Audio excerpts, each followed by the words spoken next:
the courtroom they build for you. There is a moment when power leaves a person, and it rarely looks dramatic. It does not begin when someone insults you. It does not begin when someone questions your character. It does not even begin when people misunderstand your intention in front of others. Power begins to leave when you accept the invisible courtroom they have built around you. Someone says you are arrogant. Someone says you are selfish. Someone says you changed. Someone says you only care about yourself. And before you even think, your body moves toward defense. Your chest tightens. Your voice speeds up. Your mind starts searching for the perfect sentence that will make them understand. That is the trap. You think you are clearing your name. You think you are bringing truth into the room. You think you are protecting your image from being damaged. But the moment you rush to explain, you silently agree to stand trial. And once you stand trial, they do not need to be right. They only need to keep you explaining. This is the brutal part most people miss. The accusation is not always meant to prove something. Sometimes it is meant to position you. It places the other person above you as judge, places you below them as defendant, and turns your own words into evidence of pressure. The more you explain, the more it looks like you need them. That is why defending yourself can feel honest and still look weak. It may come from truth, but it often carries panic. And people do not only listen to words, they read urgency, they read tension. They read the quiet smell of someone trying to survive a moment. Machiavelli understood that power is not only about being correct, it is about who controls the frame in which correctness is judged. If someone can make you prove your innocence, they already have control over the stage. If someone can make you explain your intention, they already have access to your inner world. If someone can make you react every time they press, they do not need to defeat you. They only need to keep pressing. That is why the strongest move is often not a counterattack. It is stillness, not fearful silence, not weak silence, not the silence of someone who has no answer. The silence of a person who refuses to enter a cheap trial. There is a difference. Weak silence hides from conflict. Strategic silence removes oxygen from it. Weak silence hopes the moment will pass. Strategic silence makes the attacker feel the weight of what they just said. Imagine someone throws a public jab. Everyone turns toward you. The average person laughs nervously, explains, softens, or tries to correct the room. But the composed person pauses. He lets the words hang without feeding them. He does not rush to clean up an accusation he did not create. Then, something shifts. The room is no longer studying the accusation. The room is studying the contrast. One person is reaching for a reaction. The other is not moving. One person needed drama. The other did not need to participate. And that contrast is power. This is the first law. People are not only watching what was said, they are watching who was moved by it. When you do not defend yourself automatically, the accusation has to stand alone. Many attacks are too weak to survive without your reaction. They need your panic to look important. They need your long explanation to look serious. They need your emotional movement to become real. Without that, the attacker becomes visible. They may repeat themselves. They may soften the tone. They may say it was just a joke. They may look around for support. And in that moment, the frame begins to flip. You are no longer the one being examined. They are. This is why power returns the moment you stop defending yourself. Not because silence proves you right, but because it stops confirming their authority over you. Most people never reach this point because they cannot tolerate being misunderstood. They would rather lose power than let a false version of themselves exist for even 1 minute. So they chase every distortion, they correct every tone, they answer every indirect shot. They try to rescue their image from every mouth that touches it.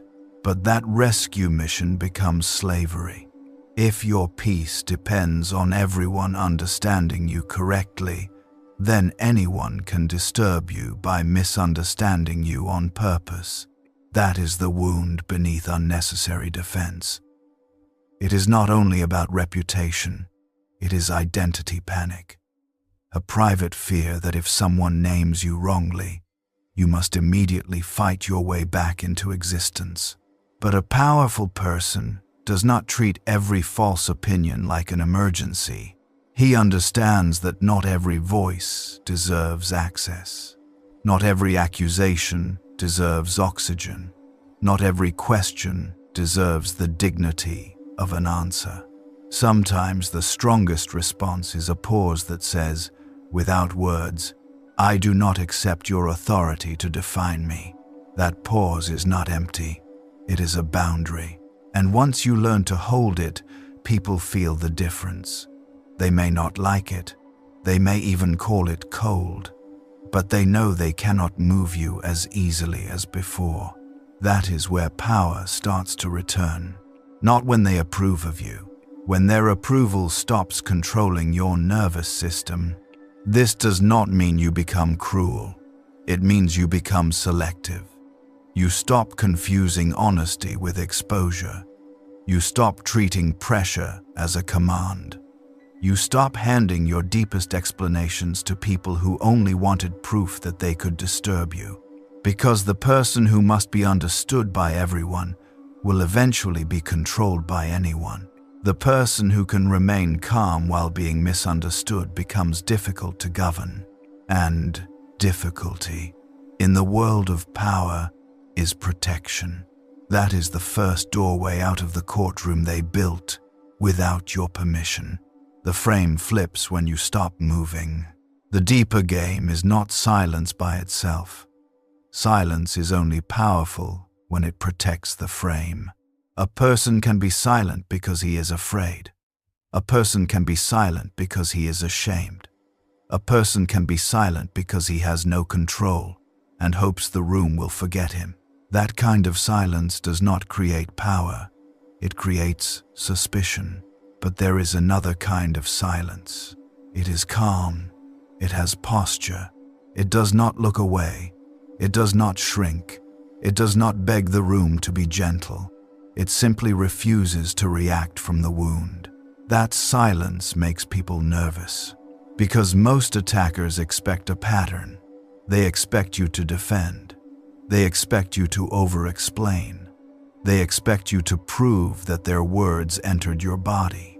They throw the accusation and wait for the flinch. When the flinch never comes, they lose their map. This is where the frame begins to turn against them. They came to put you under judgment, but your stillness makes their need visible. Suddenly, their attack no longer looks like truth. It starts to look like hunger. Hunger for control. Hunger for attention. Hunger for emotional proof that they still matter. That is the secret. Non-defense makes hidden motives louder. In a meeting, someone says, "I am not sure that idea was thought through." If you rush to defend, the room smells pressure. You may give intelligent reasons, but the tone says you were touched. Now the critic controls tempo. But if you pause and say, "Then show me what you would change," the burden moves. Now the vague attack must become substance. The critic must perform. The room is no longer asking whether you are competent. It is asking whether the critic has anything real behind the jab. That is not defense. That is repositioning. In a social setting, someone says, "You always act like you know everything." The weak response is to explain that you were only trying to help. The stronger response is calm amusement. A pause, a look, Then maybe that bothered you more than I expected. Now the accusation is no longer about your confidence. It is about their discomfort with it. This is not about humiliating people for sport. It is about refusing to mistake every emotional projection for truth. Sometimes a person calls you arrogant because your certainty reminds them of their own hesitation. Sometimes they call you selfish because your boundary exposes their dependence. Sometimes they call you cold because you stopped giving them emotional access on demand. Not every accusation is a mirror of you.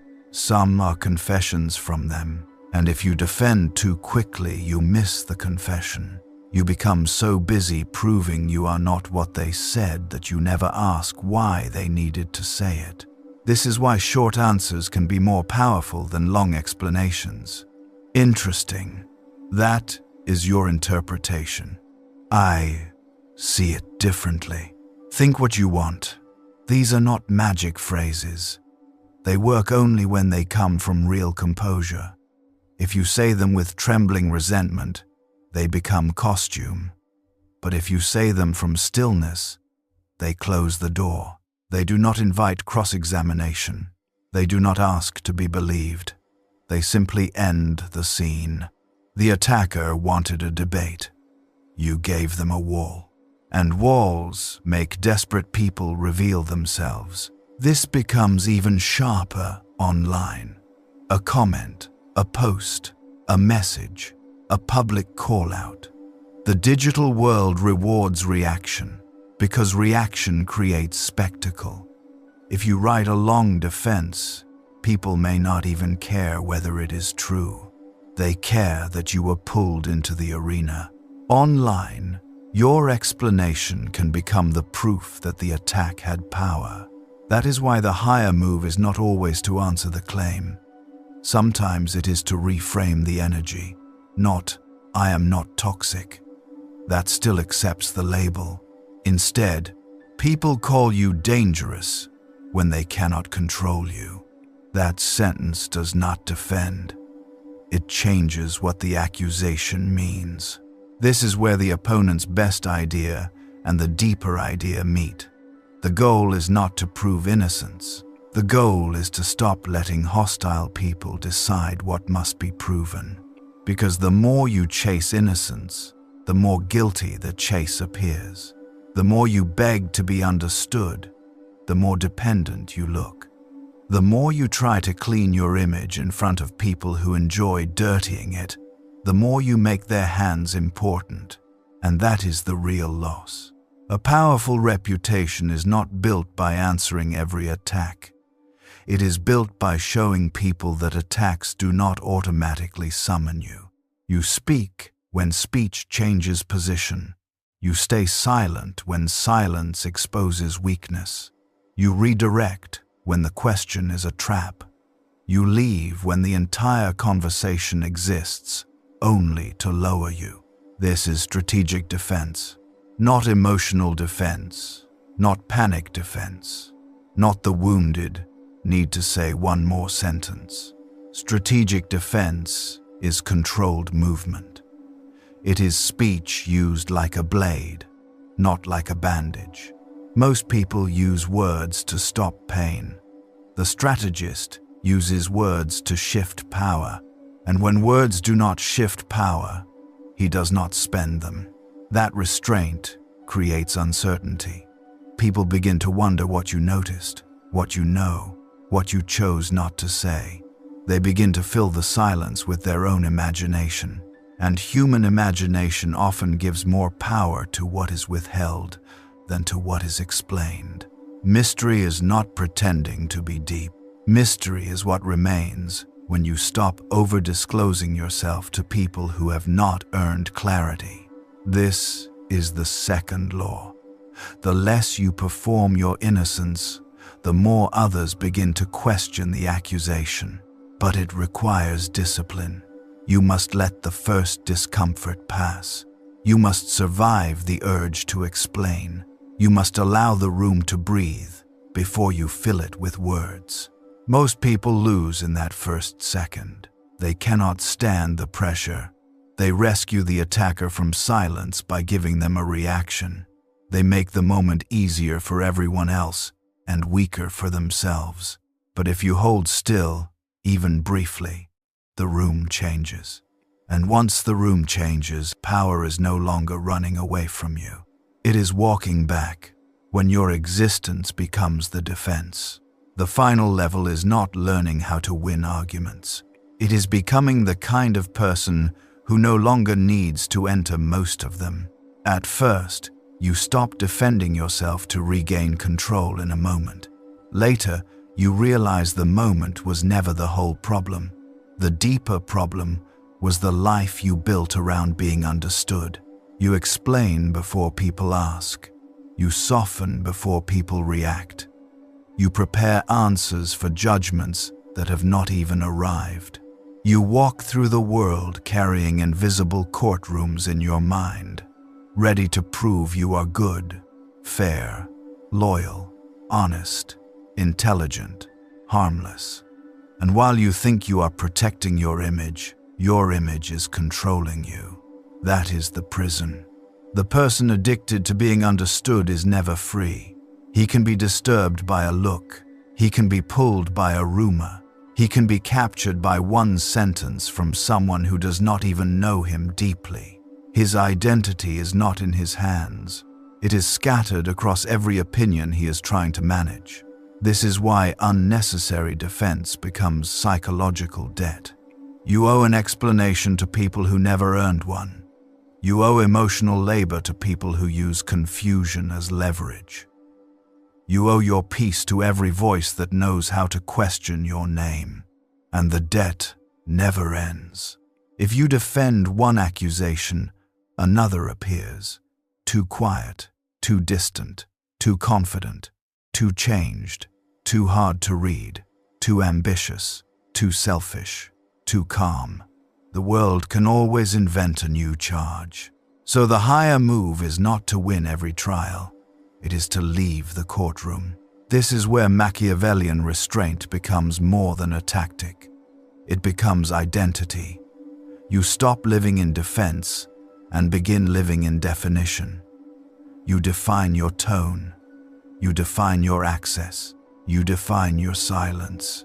You define what deserves a response and what deserves to disappear into nothing.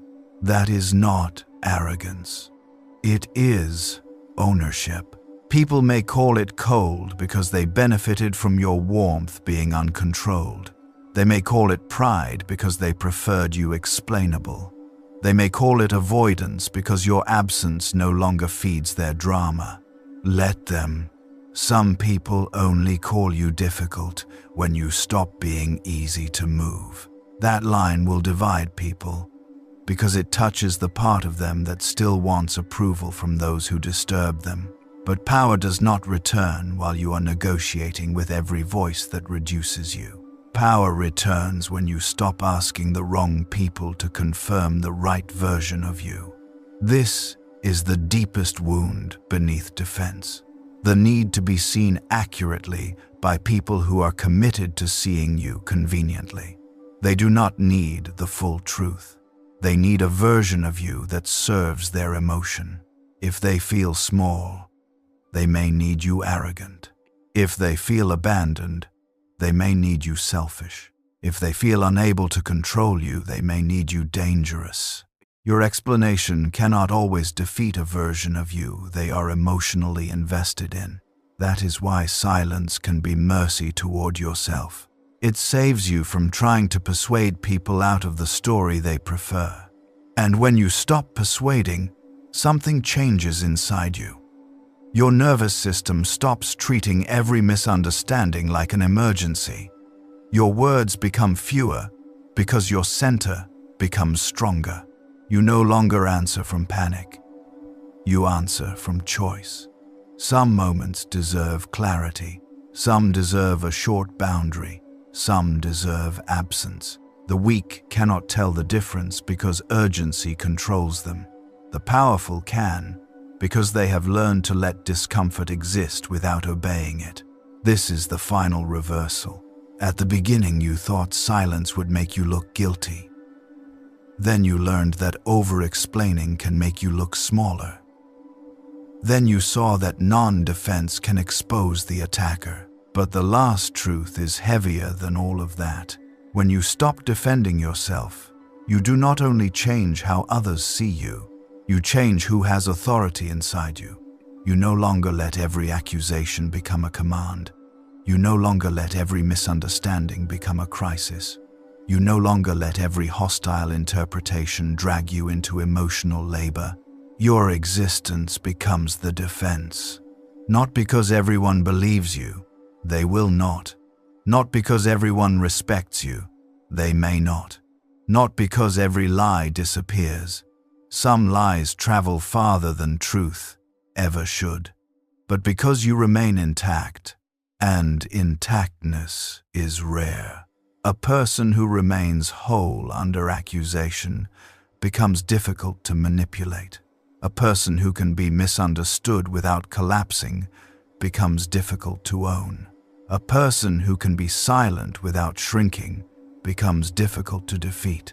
That is the aura people feel but cannot explain. Your calm has weight. Your absence has meaning. Your words arrive with limits.